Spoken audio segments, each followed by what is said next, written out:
ইলেকশনের পরে আসলে ডাটাগুলো আসতে শুরু করে। আমি যখন ডাটাগুলো পেতে শুরু করি তখন আমি বুঝতে পারি আসলে ঘটনাটা কি ঘটেছে। এনসিপি হচ্ছে গণ অভ্যুত্থানের দল, তার কিন্তু সকল ম্যান্ডেট আছে। আমি একটু লম্বা করছি সায়ন্তবে, যদি আপনি কিছু মনে করেন। তো তার কিন্তু সকল ম্যান্ডেট আছে এবং তাকে কিন্তু মানে এনসিপিকে বাংলাদেশের মানুষ প্রচন্ড ভালোবাসে।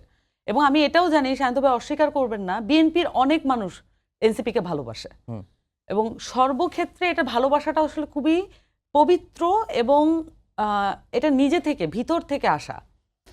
এখন যখন এনসিপি জামাতের সাথে জোট করে, এই যে ইনোসেন্সি এবং এই যে একটা পার্টির যে ইনিশিয়াল তাকে যে বেনিফিট অফ দ্য ডাউট, যে বেনিফিটটা আসলে এনসিপি পায়, সেই বেনিফিটটা জামাতের কাছেও যায়। ফলত যেটা হয়, আপনি দেখবেন যে এখানে দাবি করা হয়েছে যে এনসিপি একটা সিটও পেত না। প্রসঙ্গটা পুরোই উল্টা। আপনার সেদিনের যে দুজন গেস্ট ছিলেন, দুজনেই এই প্রসঙ্গে কথা বলেছেন। আপনি দেখবেন যে এইভাবে কিন্তু আসলে প্রোপাগান্ডা এবং ন্যারেটিভ মেক হয়। আসলে ঘটনাটা কি ঘটেছে, আমি কিন্তু একবারও বলিনি এনসিপি কয়টা সিট পেত। আমার কথাটা হচ্ছে জামাত কয়টা সিট পেত। এনসিপি সিট নাই পেতে পারতো, এটা নিয়ে আমার আর্গুমেন্ট না।